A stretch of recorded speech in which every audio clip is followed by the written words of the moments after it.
Jordan Peterson was on a roll in 2022, especially following his suspension from Twitter and him joining the Daily Wire. Within a few weeks of each other, he'd released a series of videos termed Message to Such and Such, including message to Christians, message to Muslims, message to CEOs, and so on and so forth.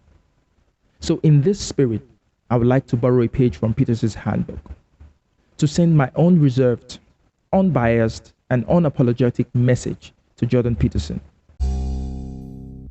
I will split this message into three parts. The first part will cover my introduction to Peterson, his ideals, and what I find appealing about him. The second part would be a critique of Peterson's ideas, ideals, and style. And the third part would center around his descent into, well, we shall see. Dear Professor Jordan Peterson, like most people, I first encountered you in 2017 when your famous exchange with Kathy Newman shot you to limelight. You became an instant darling of mine. I binged on everything I could find on you and even declared you to be my newest favorite person in a Facebook post in 2018.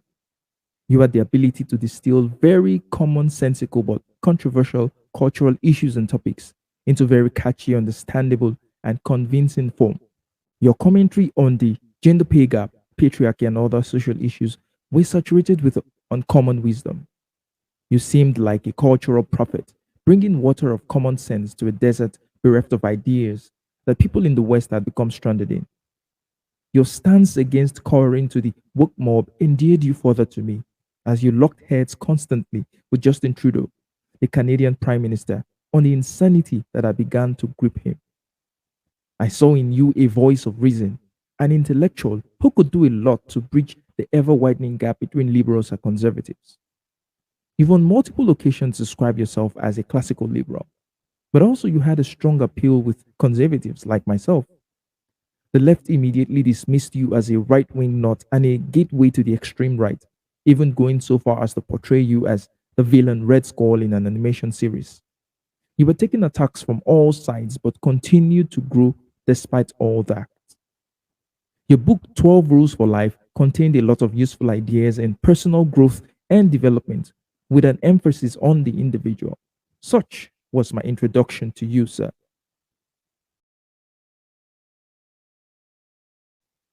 While I was yet an ardent fan of yours, so much that I thought of emigrating to Canada just so I could meet this great man. Yet somewhere in the recess of my mind, there was something about you that I found incredibly unsettling. It was not your message because those were common sense and I mostly agreed anyway. So what was it? I couldn't quite put a finger to it, but ever so often an uneasy feeling rose to my mouth whenever I listened to you. Your teachings on religion gave me my first points of clear disagreement with you, especially on your interpretations of the Christian scripture. I found your biblical analysis to be rooted not in the scriptural texts themselves, but in psychology and possibly mythology. The highest place is the divine place, and we could make that a matter of definition. Well, what should be in the divine place? I would say we characterize that using fiction. And so we could say that in the highest sense, God is the ultimate fictional character. You are a clinical psychologist, so that could be expected. But I never found those lectures compelling, but rather detracting as a Christian who has a more than basic understanding of what the Bible teaches. But despite this, you were still a darling of mine. You had too much common sense that this one area of disagreement could be overlooked. But my whole perception of you began to radically change when I became active on Twitter somewhere in 2021. Here I was exposed to perhaps the side of you that is optimized for the Twitter algorithm. I've always heard that Twitter was a terrible place, and I found confirmation of that saying in that Twitter brought out the worst in a man I had come to deeply admire. Little by little, I began to understand those unsettling feelings I had about you. I noticed that part of the unease I had was your intensity, which was often mistaken for passion. Your apocalyptic posturing and dismissal of opposition as postmodernist neo-Marxist types. Your serious strawmanning of opponents, intellectual bullying of anyone who asked you an uncomfortable question, and lately your less than elegant use of words such as up yours, woke moralists. But perhaps the most shocking so far was your attack on online anonymity, referring to people with anonymous Twitter accounts as demonic trolls. For an atheist, you sure use a lot of religiously charged words. And no, I don't consider you a Christian. At best, you are an agnostic who admires Christian ideals, but mostly because you associate Christian ideals with Western ideals. But I digress. You've described yourself as agreeable, a claim for which I've found very little evidence based on the way you've carried yourself in public engagements. Perhaps this is true for your personal life. There's no way for me to tell. I can hardly remember you having a light-hearted conversation where you relax, have a laugh, or smile for more than a few seconds. Even your interview with your own father was prosecuted like a general in the battlefield, precise, clinical, almost devoid of human emotion and warmth. I found it really hard to articulate this unsettling feeling about you, but one comment in a YouTube video put it far better than I ever could. It reads, quote, "Finally figured out what upsets me about JP. Every time I hear him talk, he just seems to be devoid of kindness and compassion. He seems like he can't or he doesn't want to entertain the possibility that some, if not most people, partake in activism because they genuinely want to build a better world for themselves and others, because they're afraid of the future or because they want to help those in need, instead of acknowledging that activism can come from fear, compassion, hope, all human emotions that need to be dealt with. He tries to discredit it by assuming that people protest, demand change out of selfishness. The way you emphatically use words as if there was no question about what you're saying, as though your words are the final authority on the issue at hand. The rising of your pitch as you get excited about a point strike me as a man who is perhaps taking the issue too seriously and too personally, and that you're not able to separate the ideas from yourself or from other people. Now, this does not make you a bad person, but the reverse would have made you a much more better person. What I find particularly distasteful is your sometimes arrogant and unequivocal choice of language. I'm not doing this. That's that. You, in a sense, have become that which you sought to combat, at least in demeanor and in tactics. Remember how the extreme left always catastrophizes things like we have 12 years left if nothing is done to combat climate change, or that Donald Trump's presidency was causing a rise in white supremacist attacks against minority? We can all look at this and see how ridiculous they were. But in a sense, you do the same thing with your cry that Western civilization is under siege and on the verge of collapsing anytime soon if nothing is done. Now, to be honest, I think you're right in pointing out the attacks on the foundations of Western civilization. I also think that you're right that something needs to be done. Where I differ is in your methods, and I hate to say rhetoric. Any solution to the assault on Western civilization that does not call for dialogue or an appeal to the other side would only result in more balkanization where both sides dig in deeper into their positions. But even if reason cannot appeal to the other side, it is not clear that you and your tactics can save Western civilization despite your best efforts. I thought at the outset that you could appeal to the moderates on both sides of the aisle. I now think that you would continue to alienate more moderates and attract more people to the extreme right. The left is almost completely lost to you already. One may look at your rising popularity and say, well, that's a counter to my claim. It actually isn't. Your YouTube channel is currently pushing towards 7 million subscribers, and I'm sure that there are more than 7 million extreme right-leaning people on the planet. Well, not that I'm saying that all or most of your subscribers or followers are on the extreme right, but I just feel that the share of your followers who are moderates are steadily declining and those who are fanatics are steadily rising. I feel confident enough to give this as my opinion. Many people may not suspect, but you're quite dismissive of opposition as postmodernist neo-Marxists. And because you've become somewhat of a celebrity, it's easy to sneak that dismissal beneath the radar of many people, that they are not able to see it. Even I fell for that tactics for years. I'll buttress this point with an example of an exchange you had with an audience member in Q&A, where the woman asked, "What else can one do aside banal statements such as clean your room?" You retorted with a statement, "It's actually quite difficult to answer a question that ends with your comments are banal, politely." I would consider that as more of an opinionated, personal, political question. So why don't you try reformulating that so there is an actual question there? You got an applause for that response. She reframed the question, but you proceeded to cross-examine her and badger her as a lawyer would in a court of law, until the host stopped you. You went on to give your answer to the question, but there were few things to note. I've watched that exchange more than a dozen times, and 99% of the time I watched it, I was wholeheartedly in agreement with you. But a few weeks ago, rewatching it again, I began to see the loopholes in your answer. We could all acknowledge that the question could be interpreted as insulting by her using the words banal. But in actuality, clean your room is kind of banal.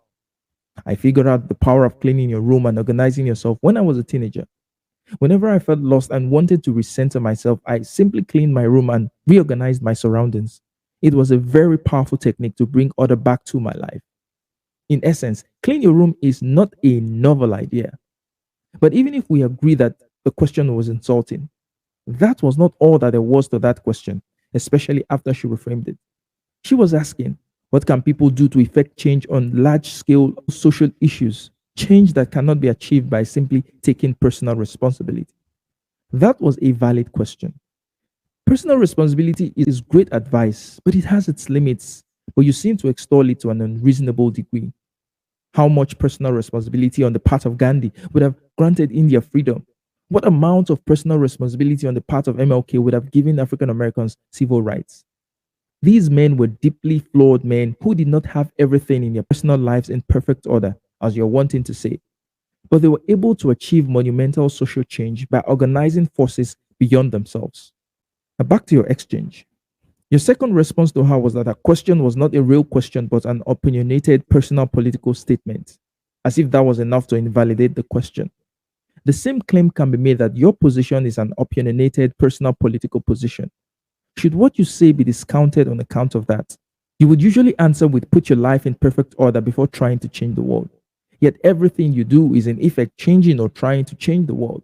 And I feel confident that your life is not in perfect order. Perhaps you can do with your own advice. Now, I get the utility of such an advice in the sense that people often take on activism as a way of deflecting from the problems in their own lives. However, many of the great ideas or advances in civilization were done by people who didn't have their lives in perfect order. I mean, who can? If this advice is taken to its logical conclusion, human society would stagnate. One Twitter user perfectly summed you up when he wrote, quote, frantic and emotional repackaging of biblical allegory and Jungian psychology, Benzoford references to Foucault and Dostoevsky, crying at odd intervals, all the while fence-sitting about whether or not God is real. What's not to love? Someone once asked me to articulate what my gripe with you was, so I've listed 9 points as a response. 1. The most obvious is you being so convoluted in speech, with a lot of caveats such that you cannot be pinned down to any one thing. When your arguments are called out, you will simply say, but I didn't really say that, or when precisely did I say that? That's a powerful debating tactic, but it's also a dishonest one if your goal is revealing the truth. Such a technique is usually used to win an argument rather than to uncover what is true. So I get the sense that you are deliberately vague to have an escape room. 2. You're always on attack mode. When you get a pushback, you begin with claiming that the person is a radical left postmodernist neo-Marxist type, which really is an ad hominem, as it makes it easier to dismiss your opponent's viewpoint. Name calling isn't a substantive argument, but you do it all the time. You seem to be too psychologically or emotionally invested in your position that you end up being mean when you should be clear headed and charitable. Case in point, your attack on the model featured in Sports Illustrated magazine. That was a very weird attack, as many of your followers duly noted. Aside the fact that beauty is somewhat subjective, that woman, to the extent that beauty is objective, was objectively beautiful. Your tweet could have made more sense to me if you had tweeted, sorry, not healthy, in reference to her size. But even at that, how is it any of your business? Is Sports Illustrated funded by taxpayer money? Can't they, as a private business, do whatever the hell they want? That seemed like a needless personal attack. 3. Commenting on things you have very little understanding about. For example, religion. You don't understand Christianity or the Bible as a Christian would, yet you philosophize and mythologize it. This is in direct contravention of the scriptures. Apostle Paul warned of people like you when he stated in Colossians 2 verse 8, beware lest any man spoil you through philosophy and vain deceit, after the tradition of men, after the rudiments of the world, and not after Christ. What you're doing with the Bible is totally unchristian.